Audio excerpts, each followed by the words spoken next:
మిత్రులారా, టీఆర్ఎస్ ప్రభుత్వం అధికారంలోకి వచ్చింది. రాగానే ఆనాడు కేటీఆర్కి బినామీగా ఉన్నట్టు రామేశ్వరరావు కన్ను ఈ భూముల మీద పడింది. అయితే అప్పటి భూముల విషయం కోర్టు పరిధిలో ఉండటంతో అదే సర్వే నంబర్లో 25లోని భూమిలో 50 ఎకరాలకు సంబంధించి నడుస్తున్న లీగల్ పంచాయతీని కేటీఆర్ స్వయంగా రంగంలోకి దిగి అక్కడున్న వీరు వ్యక్తులతో మాట్లాడి దాన్ని సెటిల్ చేసినటువంటి పరిస్థితి.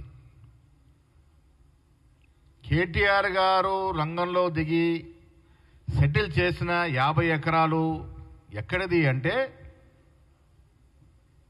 కాంగ్రెస్ ప్రభుత్వం రాజశేఖర హయాంలో రద్దు చేసినటువంటి భూముల్ని, అది కోర్టు వివాదాల్లో ఉండగా దీనికి బదులుగా ఇంకొక 400 ఎకరాలు సెంట్రల్ యూనివర్సిటీ కేటాయించడం జరిగింది. దీని బదులుగా ఆనాడు రిజిస్టర్ గారు సంతకం పెట్టించినారు. ఈ భూములు ఐఎంజీ భరత్కి ఇస్తే దానికి బదులుగా 400 ఎకరాలు తీసుకున్నారు. మళ్ళీ యూనివర్సిటీకి ధరావతమైంది ప్రభుత్వ భూమి. ఆ భూమి ఇలా అన్యాక్రాంతమైంది. దానిలో అందరి పాత్ర ఉంది. ఆ భూముల్లోనే ఇలా మనం మై హోమ్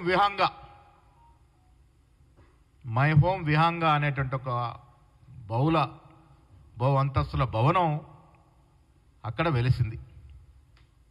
ఇలా కేటీఆర్ గారికి సవాల్ విసురుతున్నా దానికి 100 ఫీట్ల రోడ్డు కేటాయించడం జరిగింది. ఇది నీ హయాంలో జరిగింది కాదా? అప్పుడు ఇది సెంట్రల్ యూనివర్సిటీకి సంబంధించిన భూమి అని నీకు తెలియదా? కిషన్ రెడ్డి గారికి తెలియదా? అంటే మీ విషయానికి వచ్చి మీ బెనామీలకి భూములు ట్రాన్స్ఫర్ చేసేటప్పుడు అది హెచ్సి భూమి మీకు కనబడదు. అక్కడ జినుకలు తిరుగుతాయి, నెమళ్ళు తిరుగుతాయనే విషయం కనబడదు. ఇది పచ్చని చెట్లున్నటువంటి ప్రాంతం అనేది కనబడదు. మీ బెనామీలకి భూములు కేటాయించి లీగల్ పంచాయతీ సెటిల్ చేసి దాంట్లో బడా భవంతులు కట్టుకునేటప్పుడు మాత్రం ఈ జెనుకలు కనబడలే, నెమళ్ళు కనబడలే, పచ్చదనం కనబడలే. అది కేటీఆర్కి కాదు, కిషన్ రెడ్డి కనబడలే. ఇవాళ మాత్రం వారు 21 ఈ తతంగా నడుపుతూ ఉన్నారు. మిత్రుల ఈ విషయాలను కూడా మీకు సర్క్యులేట్ చేస్తాం. చాలా పెద్ద స్టోరీ ఎస్సీలో దాగి ఉంది. ఇది క్లారిటీతో చెప్పాల్సింది. 25 సర్వే నెంబర్లో 530 ఎకరాల 28 గుంటల భూమిని హెచ్సియు శేర్లింగపల్లి మండల కార్యాలయం స్వాధీనం చేసుకుంది. ఎప్పుడు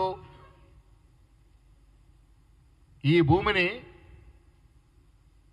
ఎస్సీ నుంచి ప్రభుత్వం స్వాధీనం చేసుకున్న సందర్భం, దానికి బదులుగా 400 ఎకరాల భూమి వారికి మరి హెచ్సికి ఇచ్చినటువంటి సందర్భం.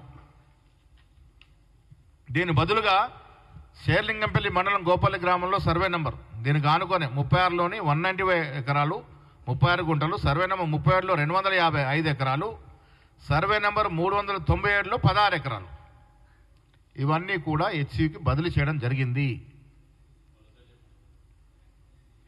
దీనికి ఈ ఏదైతే గవర్నమెంట్కి భూమి తీసుకుందో హెచ్సి నుండి ఎంత భూమి తీసుకున్నారు? 534 ఎకరాలు తీసుకున్నందుకు బదులుగా ప్రభుత్వ భూమిని హెచ్సికి బదిలీ చేయడం జరిగింది. ఎక్కడెక్కడ బదిలీ చేశారు? అది గోపన్నపల్లి, శేర్లింగంపల్లి గోపన్నపల్లి గ్రామంలో సర్వే నెంబర్ 36లో 191 ఎకర్స్ 36 గుంటాస్, సర్వే నెంబర్ 37లో 200